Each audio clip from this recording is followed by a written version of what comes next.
কিন্তু আমি আপনার বেলা ভিন্ন, ছেলে মেয়েদের একটা অবস্থানে দিয়ে দিতে হবে। আপনি নিশ্চিত থাকেন, আপনি আপনার ছেলে মেয়েকে যতটা অবস্থানে দিয়ে যান না কেন, তাদের তকদিরে যা আছে তারা সেটাই পাবে। এর চাইতে 1 ইঞ্চি বেশি সম্পদের মালিক তারা হতে। কবরে কি দলবল নিয়ে থাকবেন না একা থাকবেন? স্ত্রী নিয়ে ঘুমাবেন, হান্ডি পাতিল নিয়ে যাবেন, ফ্যান নিয়ে এসি নিয়ে যাবেন? বিশ্বাস করেন, এই ক্ষমতা, এই দম্ভ, এই অহংকার, এই সম্পদ কিচ্ছু আমাদের সাথে যাবে না। এটা জানি, জানার পরেও আরো ক্ষমতা চাই, আরো।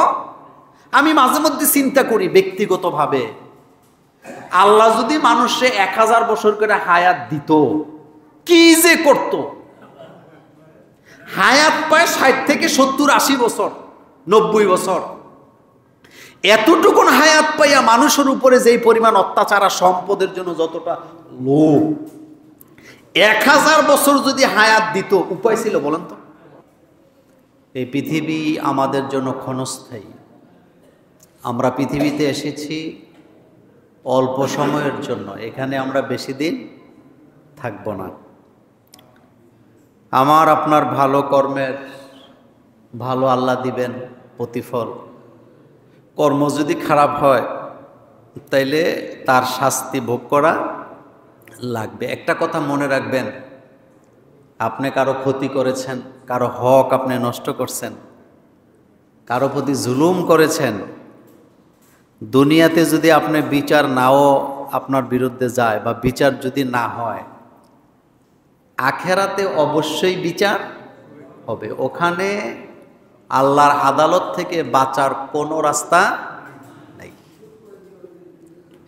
প্রতিটি নিয়ামতের হিসাব কিয়ামতের ময়দানে আল্লাহ পাক নেবেন।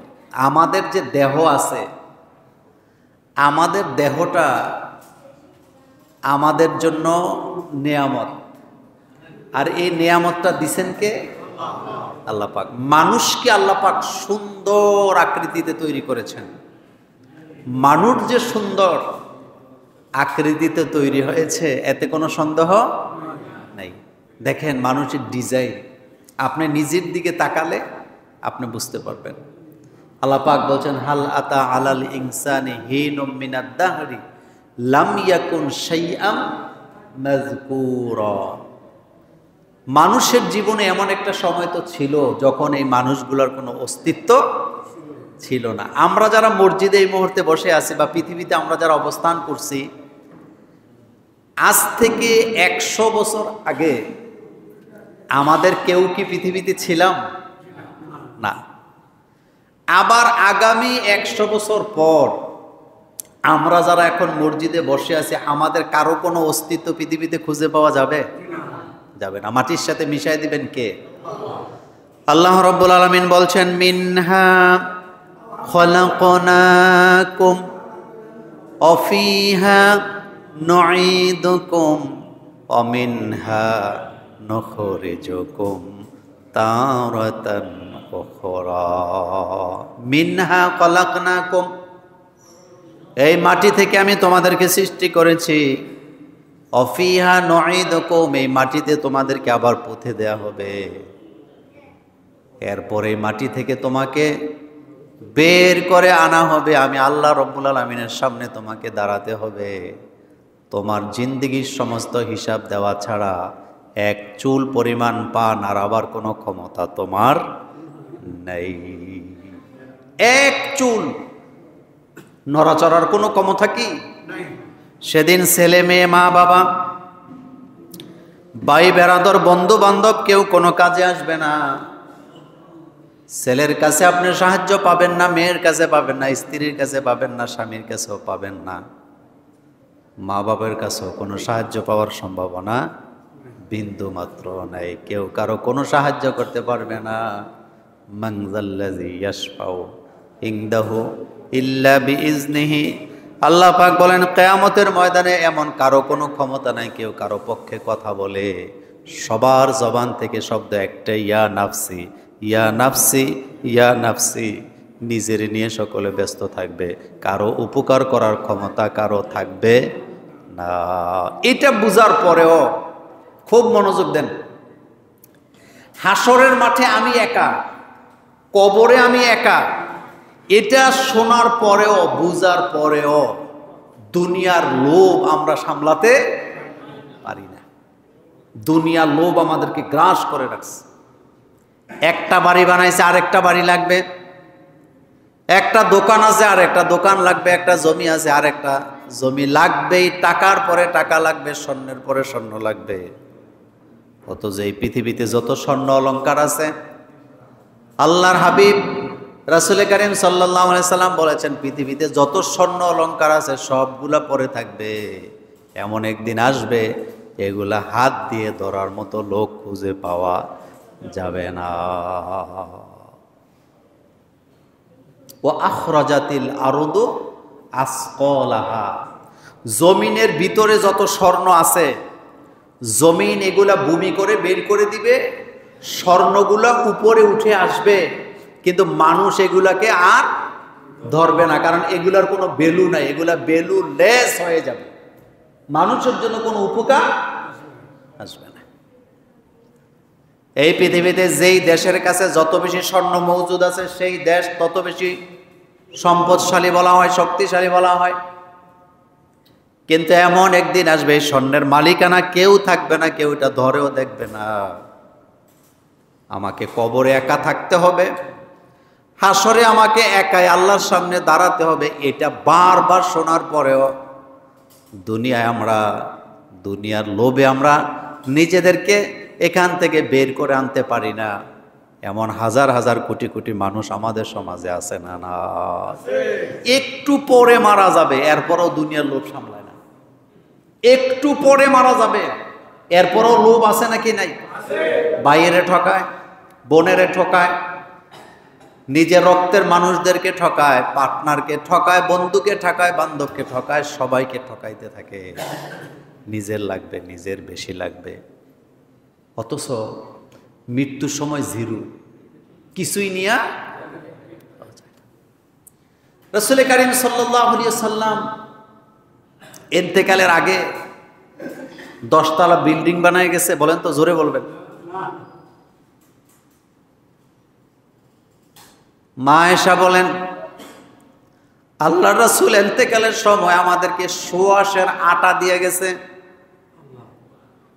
কত? একটু জোরে বলেন, কত? সোয়াশের, বুঝেন তো? মানে 1 সেরের উপরে 1 পোয়া। বিশ্ব নবী, কত মর্যাদা আল্লাহ দিয়েছেন রাসূল সাল্লাল্লাহু আলাইহি ওয়াসাল্লামকে। তিনি ইন্তেকালের সময় তার পরিবারকে দিয়ে গেছে সোয়াশের আটা। আচ্ছা বলেন তো, রাসূলুল্লাহ সাল্লাল্লাহু আলাইহি ওয়াসাল্লামের পরিবার সোয়াশের আটা রাসূল থেকে পাইছে, তারা কি রিজিকে দুনিয়াতে মারা গেছিল? না খায়া মরছে? তাদেরকে লালন পালন করছে কে? আল্লাহ। কিন্তু আমি আপনার বেলা ভিন্ন, ছেলে মেয়েদের একটা অবস্থানে দিয়ে দিতে হবে। আপনি নিশ্চিত থাকেন, আপনি আপনার ছেলে মেয়েকে যতটা অবস্থানে দিয়ে যান না কেন, তাদের তকদিরে যা আছে তারা সেটাই পাবে। এর চাইতে 1 ইঞ্চি বেশি সম্পদের মালিক তারা হতে পারবে না। 100 কানি 100 বিঘা জমি দিয়ে গেছেন সন্তানকে, বাপ মরার পরে বিক্রি করে জিরো। এমন হাজার হাজার ঘটনা প্রতি গ্রামে গ্রামে আছে। ঢাকাতে বাড়ি করে দিয়ে গেছে, বাপ মরার পরে বিক্রি করে 2 বছরের মধ্যে সব শেষ, ফকির নেই। এরকম ঘটনা বাংলাদেশে আছে। কিন্তু আমাদের মধ্যে একটা টেন্ডেন্সি আছে, দেশ যতটা ছেলে মেয়ে ততটা ঘর, ততটা বাড়ি দিয়ে যেতে হবে। অথচ আমি খালি হাতে দুনিয়া থেকে বিদায় নিচ্ছি। যেই ছেলে মেয়ের জন্য আমি এত কিছু করতেছি, আমি মরার পরে আমার কবরে তারা একটা দিনও পাহারা দিবে না। বিশ্বাস করেন, ছেলে মেয়ের ভালোবাসা, আদর যা দেখতেছেন সবগুলা মরিচিকা। এগুলা দিয়ে আখেরাতে কিচ্ছু পাওয়া। মানুষের এই দেহ মাটির সাথে মিশে যাবে, এটা কত % সত্য আপনারা বলেন তো? আপনাদের সামনে হাজার হাজার মানুষের দেহ মাটিতে মিশছে নাকি মিশে নেই?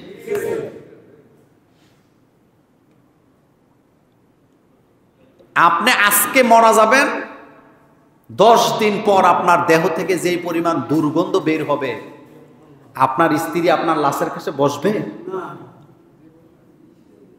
পাকিস্তানের একজন নায়িকা, কথা কি মনোযোগ আছে তো?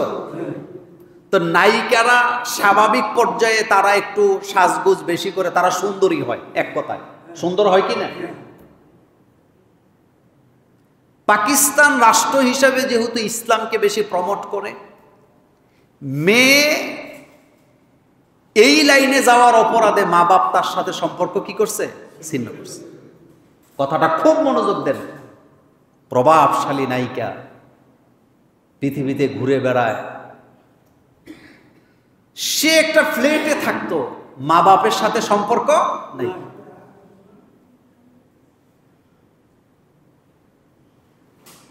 কারেন্ট বিল দেয় না, ফ্ল্যাটের ভাড়া দেয় না, মালিক তার বিরুদ্ধে মামলা করছে, তার কোনো খোঁজ খবর নেই। মা বাপ তো খোঁজ খবর নেই না। পরিবারের লোকজন বলছে সে আমাদের হুকুম না মেনে আল্লাহর সাথে নাফরমানি করার কাজে গেছে, এই জন্য আমরা তার সাথে কোনো সম্পর্ক রাখিনি। আচ্ছা বলেন তো, এই পরিবার উচিত কাজ করছে না? অবশ্যই করছে। কিন্তু দেখেন মানুষের মৃত্যু কত করুণ ভাবে হয়। তার পরিবার আত্মীয় স্বজন মনে করছিল হয়তো কোনো বিদেশের বাড়িতে যায় আছে, এক সময় আসবে। যেই ফ্ল্যাটে থাকতো মালিক মামলা করছে, তার ভাড়া দেয় না বলে, কারেন্ট বিলও দেয় না, লাইনটাও কাটা ছিল, কোনো খোঁজ খবর নাই। আশ্চর্যের ব্যাপার হলো ফ্ল্যাটের ভিতরে একাই মেয়ে থাকতো, ওই জায়গায় মরে পড়ে আছে। 11 মাস পরে দরজা ভেঙ্গে ভিতরে যায় দেখে পুরা দেহটা পোকায় ধরে আছে, দুর্গন্ধে ভিতরে যাওয়া যায় না।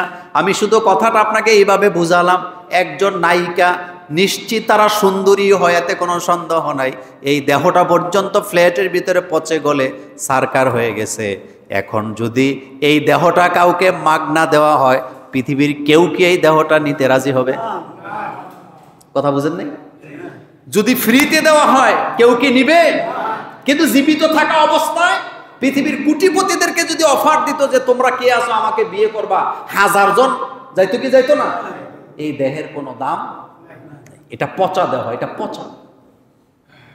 তার নখগুলা গলে গেছে, তার চুলগুলা পড়ে গেছে, তার দেহটা পড়ে আছে, কোনো অস্তিত্ব নাই। পোকা, হলুদ পোকা ধরে আছে।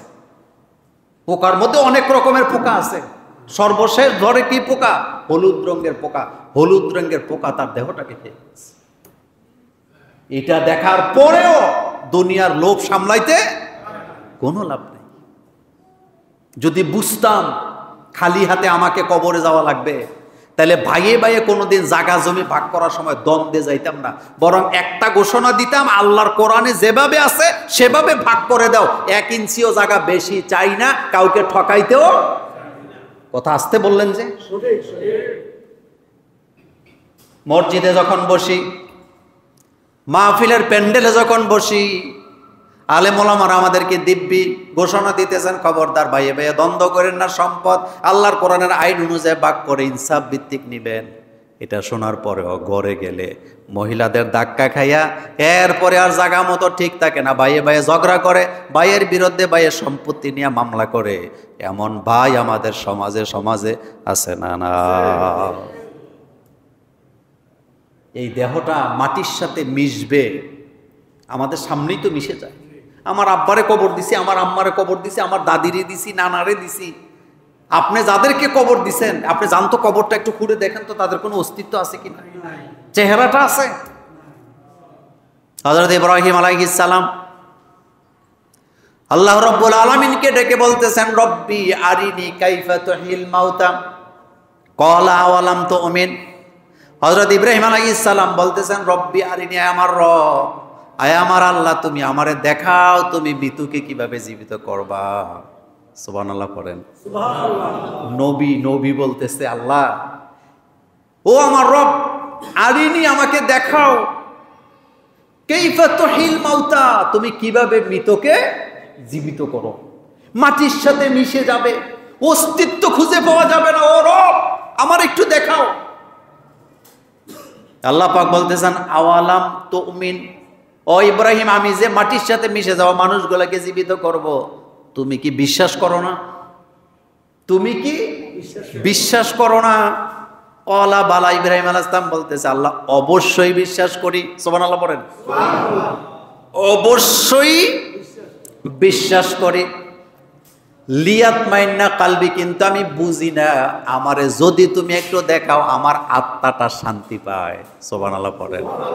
ও আমার আল্লাহ, তুমি যে মৃত্যুকে জীবিত করবা এটা আমি বিশ্বাস করি, কিন্তু তুমি যদি আমারে দেখাও আমার আত্মাটা কি হয়? শান্তি পায়। আল্লাহ পাক বলেন, ইব্রাহিম, 4টা পাখি ধরে নিয়ে আসো, 4 কালারের, 4 রঙের, জবে করো, কাটো কুটো একসাথে মিলাও, পাহাড়ের চূড়ার উপরে ছড়ায়া দাও, যাতে একটার হাড্ডি আরেকটার সাথে মিশে যায়, খুঁজে না পাওয়া যায়। হযরত ইব্রাহিম নবী 4টা পাখিকে ধরে জবে করে, টুকরা টুকরা করে, একটার সাথে আরেকটা মিশায়া এমনভাবে মিশাইছে, ভর্তা বানায় ফেলছে। আল্লাহ বলেন, এগুলা পাহাড়ের চূড়ায় ছিটাইয়া দাও। পাহাড়ের চূড়ায় যখন ছিটাই দিছে, আল্লাহ পাক বলে, ইব্রাহিম, এখন কি তুমি এগুলা বাইর করতে পারবা কোন পশমটা কোন পাখির? কয় না আল্লাহ, সম্ভব না। আল্লাহ বলেন, এবার তুমি এই পাখিগুলাকে তোমার দিকে তোমার রবের নামে ডাকো। ইব্রাহিম আলাইহিস সালাম বললেন, আমি যখন পাখিদেরকে ডাক দিলাম, সাথে সাথে দেখতে পেলাম প্রত্যেকটা পশম উড়ে উড়ে এসে, গোশতের টুকরোগুলো উড়ে উড়ে এসে আগের মতো জোড়া লেগে প্রত্যেকটা পাখি আলাদা হইয়া আল্লাহর জিকির করতেছে।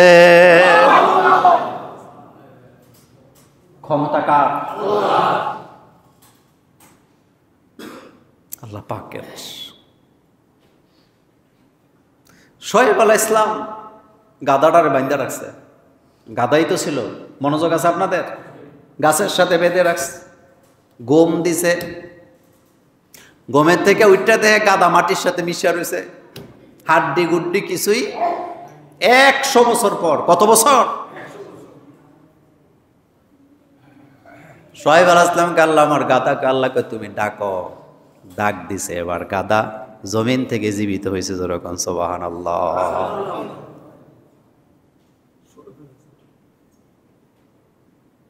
হযরত ঈসা আলাইহিস সালাম একজনের কবরের পাশে যায় ডাক দিছে, উঠো। কবরের ব্যক্তিটি মারা গেছে 1000 বছর আগে। সুবহানাল্লাহ। উঠে লোকটি থরথর করে কাঁপতেছে। ঈসা আলাইহিস সালাম বললেন, তুমি কাঁপো কেন? তুমি কি ভয় পাইছো? কয় না, আমি ভয় তো পাইছি ওই কারণে, তুমি যেভাবে ডাকছো, আমি যে উঠলাম আমার কাছে মনে হইলো যে কিয়ামত কি হয়ে গেল নাকি।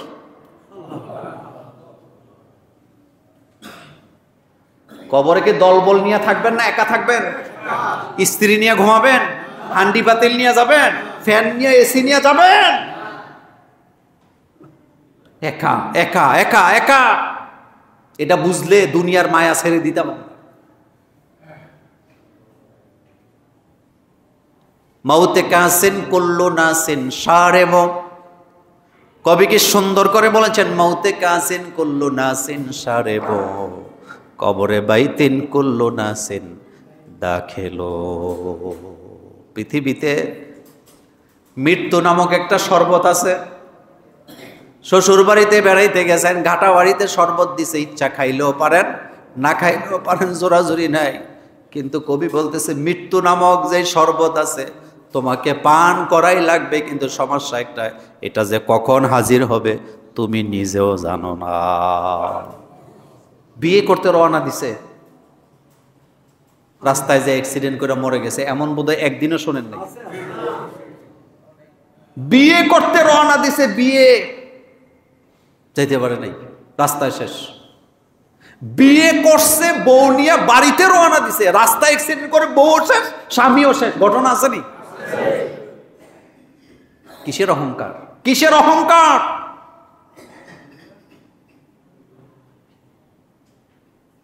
কিচ্ছু না, কিছুই না।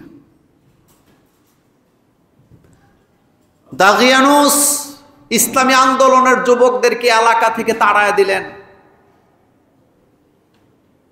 সূরা কাহাফ পড়েন না আপনারা প্রতি জুমার দিন? যুবকগুলা এলাকা থেকে চলে যাচ্ছে রাতের বেলা, তাদের সাথে একটা কুকুরও রওনা দিছে আসহাবে কাফের। এই আলোচনা আরেকদিন করব, শুধু এতটুকু বলে দেই, তারা একটা গুহার ভিতরে যেয়ে ঢুকছে, ঢুইকা ঘুমায় গেছে, তাদের সাথে কুকুরটাও ঘুমায় আছে।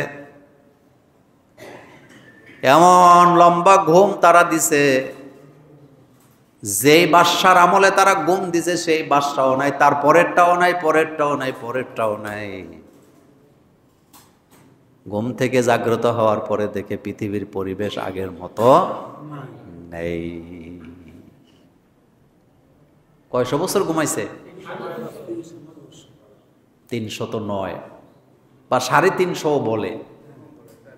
সুবহানাল্লাহ বলতে ইচ্ছা হইল? আপনাদের জুমুরে 100 বছর আগে যেই লোকটা মারা গেছে, এই লোকটার এখন জুমুরে আইনা দিলে কিচ্ছু চিনবো?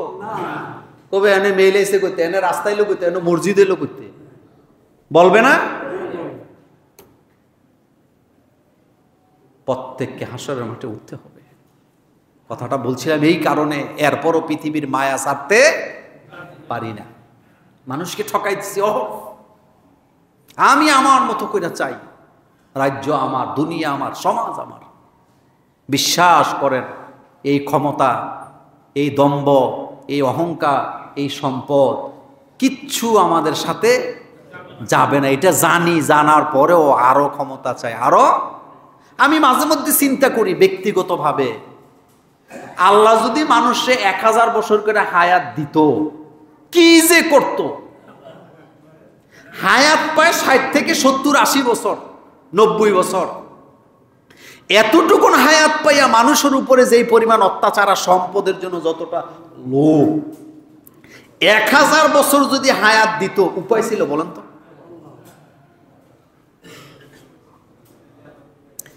এজন্য বলা হয়েছে কবরে বাইতিন কুল্লু নাসিন দাখিল। কবর এমন একটা ঘর, যেই ঘরের ভিতরে ঢুকতেই হবে, না ঢুকে কোনো নিস্তার নেই। মাটির সাথে আল্লাহ মিশাই দিবেন। হাশরের ময়দানে তোলা হবে। আল্লাহ পাক বলেন, আমি যে তোমাকে কান দিলাম, আমি যে তোমাকে চোখ দিলাম, আমি যে তোমার হৃদয় দিলাম, প্রত্যেকটা জিনিসের হিসাব আমার কাছে দেওয়া লাগবে। ইন্নাস সামআ ওয়াল বাসার ওয়াল ফুআদা কুল্লু উলাইকা কানা আনহু মাসউলা। আল্লাহ পাক বলেন, কিয়ামতের ময়দানে তোমার কান, তোমার চোখ, তোমার অন্তরে যে আমি নিয়ামত দিয়েছিলাম, প্রত্যেকটার হিসাব আমি আল্লাহর কাছে তোমাকে দেওয়া লাগবে। আচ্ছা বলেন তো, ঠান্ডা মাথায় একটু চিন্তা করেন তো, আপনার কানের দাম কত? এই যে কান আপনি দেখতেছেন, খালি এনে একটা ডিজাইন করে রাখছে, বিষয়টা কি এরকম? আপনি কি এই জায়গা দিয়ে শোনেন না ভিতরের জায়গা দিয়ে শোনেন? কেমনে শোনেন বলেন তো? এটার ভিতরে কি আছে? কাইটটা দেন কিছু না, কয়টা পশম পাবেন। সুবহানাল্লাহ আসে না? কয়টা কি আছে? পশম আছে, কয়েকটা পশম, যেটা বাদ্য আপনি যেটা দিয়ে শুনেন। ওই যে কানের পর্দা কয় না, পর্দা নাই, শুনবেন? কি জিনিস আল্লাহ দিলেন। আল্লাহ পাক বলেন, হাল আতা আলাল ইনসানি হিনুম মিনাদ দাহর লাম ইয়াকুন শাইআম মাযকুরা। মানুষ কি বুঝে না যে একটা সময় তার কোনো অস্তিত্বই ছিল? আমি আজ থেকে 50 বছর আগে পৃথিবীর মানুষ আমার নাম জানতো? আপনারা যাদের বয়স যতটুকু হয়েছে, আপনার জন্মের আগে কেউ জানতো? আপনি জন্মের আগে তো আপনি ছেলে না মেয়ে, এটাও তো আপনার মা বাবা জানতো না। কিন্তু অস্তিত্ব কে দিছে? তা আপনি কি মনে করছেন, আমি কি মনে করতেছি এই যে আল্লাহ এত সুন্দর করে আমারে বানাইছে, কোনো হিসাব কিতাব নিবে না? আল্লাহর নবী বলেছেন, কিয়ামতের ময়দানে প্রত্যেকটা বান্দাকে আল্লাহ 5টা প্রশ্ন করবে। জোরে বলেন কয়টা? লা তাজাউলু কাদামা আবদি ইয়াউমাল কিয়ামাতি হাত্তা ইয়াসআল।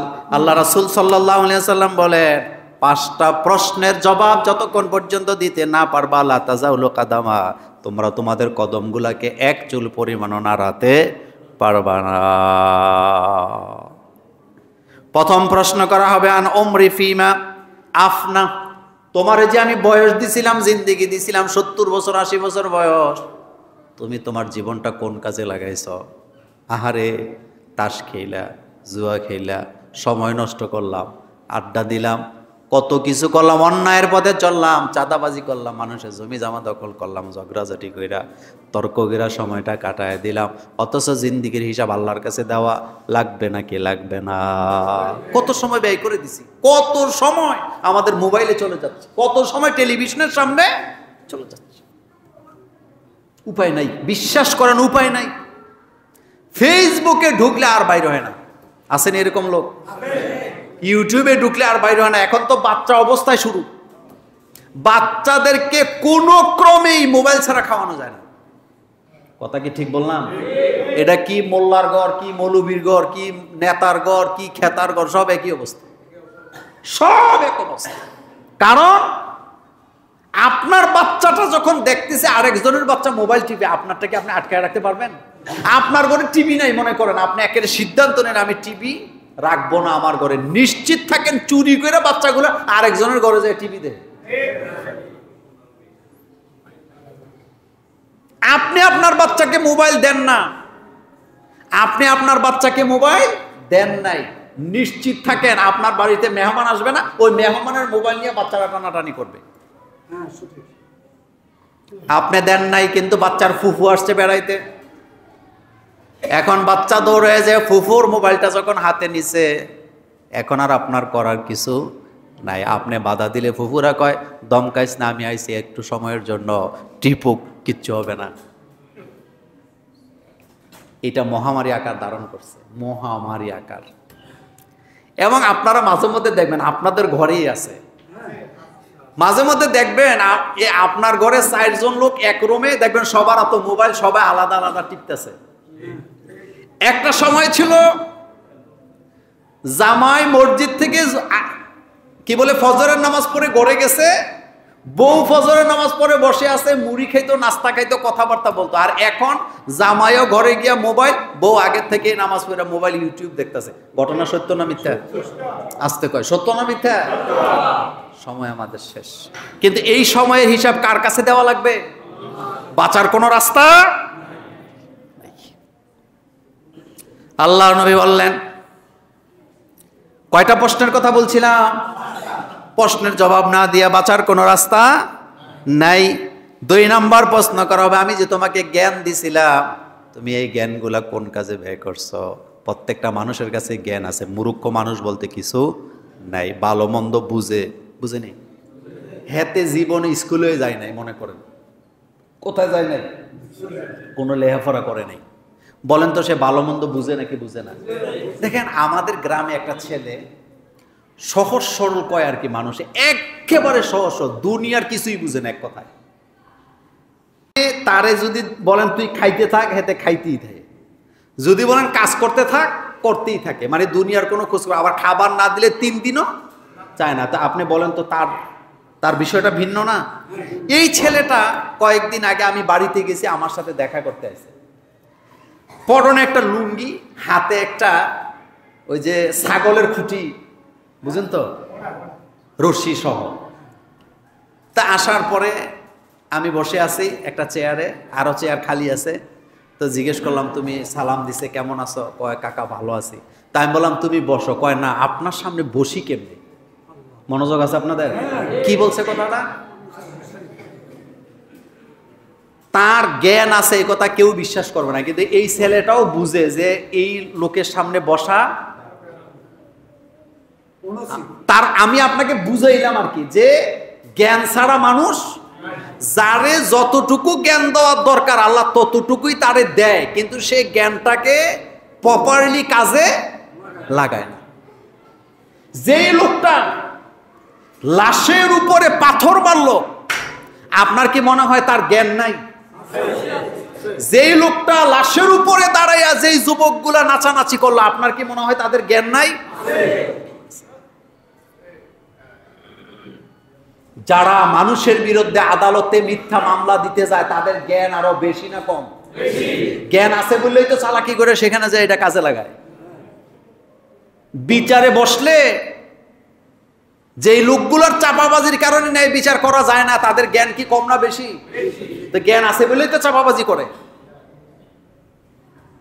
কিন্তু আল্লাহ পাক এই ব্যাপারে জিজ্ঞেস করবেন, আমি যে তোমাকে জ্ঞান দিছিলাম তুমি জ্ঞানটা কোন কাজে খরচ করছো হিসাব দাও। বাঁচার কোনো উপায় আছে নি? 3 নম্বরে আল্লাহ পাক বলবেন আমি যে তোমার সম্পদ দিছিলাম, বলেন কি? আমি যে তোমাকে সম্পদ দিছিলাম, সম্পদগুলো তুমি কোন কাজে ব্যয় করছো? টাকার মালিক হইয়া সিনেমা হল বানায়, টাকার মালিক হইয়া মেলা দেয়, গানের আসর বসায়, ছেলে মেয়ের বিয়ার অনুষ্ঠানে, জন্মদিনের অনুষ্ঠানে গানের মতো নোংরা অনুষ্ঠান বসায়, এমন লোক আমাদের সমাজে আছে না নাই? মাইকেল জ্যাকসনের নাম শুনছেন? কথা কয় না। পৃথিবীর একজন শাসক, নাম বলতে চাই না, মুসলমান, ভালো মানুষও নাকি। এই বেড়ার জন্মদিনে মাইকেল জ্যাকসনের নাচ আর গান শুনতে মন চাইছে। স্পেশাল বিমান দিয়া মাইকেল জ্যাকসনকে $1 কোটি খরচ কইরা, $1 কোটি টাকা নয়, $1 কোটি খরচ কইরা আইনা জন্মদিনে হেরে নাচাইছে। এই টাকাটা ভালো কাজে গেছে না অন্যায় কাজে গেছে? মেলা দেয় না, মেলা, মেলার মধ্যে জুয়া আছে নি? জুয়া আছে দেখেই তো মেলায় মানুষ যায়। কুমিল্লার এক মেলা দিয়া কত কাহিনী গেছে নি? গেছে। তাহলে এই যে মাল আল্লাহ দিছিলেন, আল্লাহ জিজ্ঞেস করবে তুমি কোন কাজে ব্যয় করছো। শোনেন, ইসলামে বখিল হওয়া জায়েজ নাই, আবার একেবারে সব ছেড়ে দেওয়াও কি নাই? জায়েজ নাই। মধ্যম পন্থা অবলম্বন করতে হবে। আমের মৌসুম, ঘরের মধ্যে আম একেবারে কি বলে ক্যারেটে আইনা রাখছেন, কিছু খাইতেছে বাচ্চারা, কিছু ফালাইতেছে, কিছু পচাইতেছে, জায়েজ নাই। আমার টাকা আছে কিন্তু বখিলামির কারণে 1 কেজিও কিনা ছেলে মেয়েরে খাওয়াইতে রাজি নাই, এটাও করা যাবে না। আপনার বাচ্চাটা যতটুকু খায় ততটুকু দিবেন। এই ব্যাপারে আরেকদিন একটা আলোচনা দেব, বাচ্চাদের খাবারের বিষয়ে। বাচ্চাদের খাবারের বিষয়ে আমরা ইনসাফ করি না। কিছু কিছু মহিলা আছে, বাচ্চা কিন্তু এত বড় বলের মধ্যে ভাত লইয়া তার হাতে একটা মোবাইল দিয়া 2 ঘন্টা লাগাইয়া, কথা কি ঠিক?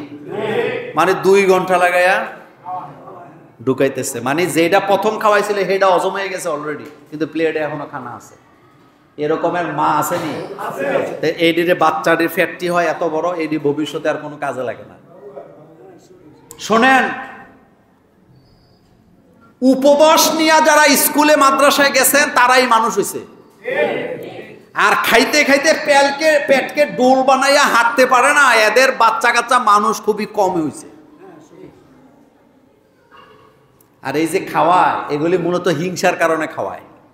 আবার কিছু কিছু মহিলা আছে বাচ্চারে খাওয়ায় আর খোটা দেয়, কয় খাস না কেন, দেখছ তোর স্বাস্থ্য ভাই জেঠতো ভাই কত মোটা। কথা কি সত্য না মিথ্যা? মূল হিংসা। বলেন মূলে কি? এটি বোধহয় আপনাদের পরিবারে হয় না। এত ফেরেশতা দুনিয়াতে নাই, সব পরিবারই আছে।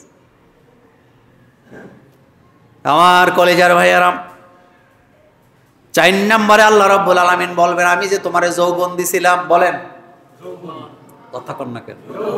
জোরে বলেন। যৌবন, উত্তেজনা দিছিলাম, যৌবন দিছিলাম, কোন কাজে লাগাইছো? একটা কথা মনে রাখবেন, যৌবন একবার চলে গেলে এটা আর না, এটা আর আসবে না। আপনি 20 বছর বয়সে, 30 বছর বয়সে বিয়ে করার পরে চুরি করে হরবে চলে গেছে, কথা সত্য নেই? এখন মুরগির গোশত, গরুর গোশত পিঠা বানায় আগে জামাই কয় না শরীর বেশি ভালো না, এখন আর আসা যাবে না। তাহলে যৌবন এখন আসে না গেছে? যৌবন একবার চলে গেলে পৃথিবীর কোন ডাক্তার আপনার যৌবন ফেরত দিতে পারবে না। কারো ক্ষমতা নাই, হেতের নিজেরই যৌবন নাই। আমাদের বাংলাদেশের মানুষগুলা এত বোকা, আমাদের বাংলাদেশের মানুষগুলো এত বোকা, বিভিন্ন জায়গার বাথরুমের মধ্যে, এরপরে ওই যে বাসের মধ্যে স্টিকার লেখা দেখছে, কলকাতার হারবাল খাইলে যৌবন বাড়বে, আর এডি খাইয়া খাইয়া আগে যদ্দূরে ছিল হেডাও শেষ। এরকম ঘটনা আসেনি? তো তোর মতো গাদা কি দুনিয়াতে আর আছে? এগুলা কেন খাইতে গেছ? শোনেন, আমি একটা কথা বলি আপনাদেরকে, মানুষের যৌবন এটা আল্লাহর দেওয়া দান। এই যে চুল, দাড়ি, মোষ, মনোযোগ আছে, এই যে আমাদের দেহটা, এটা আল্লাহ পাক বানাইছেন। এটার মধ্যে এমন কিছু জিনিস আল্লাহ দিছে যেটা ডাক্তারদের কোনো কন্ট্রোলই, যেমন যৌবন। আপনার চুল পাকা শুরু হইলো, দাড়ি পাকা শুরু হইলো, বলেন তো পৃথিবীর কোন ডাক্তার ওষুধ দিয়া চুল পাকা দাড়ি পাকা বন্ধ করতে পারবে? পারবে না। এটা হরমোন। 20 বছর 22 বছর বয়সে গরুর গোশত এক টুকরা খাইলে যেই পরিমাণ উত্তেজনা শরীরে তৈরি হয়েছে, 50 বছর বয়সে 50টা খাইলেও 100 ভাগের 1 ভাগও আর উত্তেজনা হবে না। কারণ এটা যেভাবে আল্লাহ বানাইছে এভাবে আর নাই। কারণ কোরআনে আল্লাহ পাক বলছে, আমি তোমাকে প্রথমে বানাইছি দুর্বল করে, এরপরে আমি তোমাকে শক্তিশালী করে যৌবন দেওয়ার পরে আমি আবার তোমাকে পুনরার জায়গায় ফিরিয়ে নিচ্ছি। অর্থাৎ আবার কোথায় নিচ্ছি? দুর্বলতার জায়গায় নিয়ে যাচ্ছি। তো আল্লাহ বলতেছে, আমি তোমাকে দুর্বলতার জায়গায় নিয়ে যাচ্ছি। দুনিয়ার মানুষ আপনাকে কখনো সবলতা দান করতে পারবে না। গুরুত্বপূর্ণ আলোচনা আমার কাছে এই ব্যাপারে আছে, আগামী জুমাতে পড়ব। তবে একটা কথা শেষ বলি, আমাদের যৌবনে যখন ভাটা পড়ে, আর এই যৌবন আপনি আর আগের জায়গায় নিতে পারবেন না, এটা নিশ্চিত থাকেন। কোনো ওষুধ খাইয়েন না। এই কলকাতার হারবার মারবার এগুলো সব ধোকা, এগুলো সব ধোকা, ধোকা, ধোকা, আপনাকে শেষ করে দিবে। কারণ যে আল্লাহ আপনাকে যৌবন দিছিলেন, সেই আল্লাহ আপনাকে আবার কি দিচ্ছে? দুর্বলতা। এটাকে কন্ট্রোল করার ক্ষমতা কারো নাই। এই যে চুল পাকা শুরু হয়েছে, দাড়ি পাকা শুরু হয়েছে, আপনি মনে করছেন ওষুধ খাইলে, ভিটামিন খাইলে এটি ভালো হয়? জীবনেও না, কিচ্ছু করতে পারবে। আচ্ছা বলেন তো, 5 বছর বয়সের বাচ্চাদের মোষ ওঠেনি? কথা আসতে কর। দাড়ি উঠেনি? 6 বছর, 7 বছর। কিন্তু যখন যৌবন আসে 17-18 বছরে, তারে দাড়ি দেয় কে? কথা আসতে কর। আল্লাহ দিছে। যিনি দাড়ি দিছেন তিনি দাড়ি পাকাচ্ছেন, এটা কোরআনের আয়াত। যিনি চুল দিছেন চুল পাকাচ্ছেন, যিনি যৌবন দিছে তিনি যৌবনটা নিয়ে যাচ্ছে আস্তে আস্তে। আপনি টেরও পাবেন না কিভাবে দুর্বল হয়ে যাচ্ছেন। কিন্তু আপনি আল্লাহর বিরুদ্ধে যাইয়া ওষুধপত্র খাইয়া আপনি যৌবন ফিরে এলাইবে, একেবারে 80 বছরের বুড়ি আপনি 10 বছরে হয়ে যাবেন, এত সোজা না। পত্রিকার মধ্যে একটা আর্টিকেল পড়লাম, ভারতের এক নায়িকা 40 বছর বয়স, কিন্তু নিজেরে 18 বছর দেখানোর জন্য ইনজেকশন দিছে শরীরের মধ্যে। কি দিছে? কথা কি বুঝেন? বয়স তার কত? 40 পার হইছে, নিজেরে যাতে 18-19 বছর বুঝায়, এই জন্য ইনজেকশন নিতে নিতে শেষ, কল্লা খেতে একেবারে মরে গেছে। এই যে মাঝে মধ্যে দেখেন না, বাংলাদেশের কিছু মেয়েরা ঠোঁটের মধ্যে ওই যে ঠোঁট চেঞ্জ করে, কথা কর না কেন? এরপরে মুখের মধ্যে প্লাস্টিক সার্জারি করে, কি করে না? একটু সামনাসামনি যে খবর নিয়ে, এ যা দেখতেছেন সবই নকল। আপনি যদি এই চেহারার মধ্যে কোনো কেমিক্যাল অথবা কোনো কি বলে এটি সোনো পাউডার ব্যবহার না করেন, মৃত্যু পর্যন্ত আপনার চেহারার মধ্যে উজ্জ্বলতা থাকবে। আর আপনি যদি এগুলো ব্যবহার করেন, আপনারা যাদেরকে টেলিভিশনে এত সুন্দর দেখেন, বাস্তবে যাইয়া দেখেন জিনিসটা কি। এই যে টিকটকে এত সুন্দর মায়া দেখতেছেন, বাস্তবে দেখলে বুঝতেন যে আসলে ব্যাপারটা কি, ফিল্টার মাইরে এমন করছে।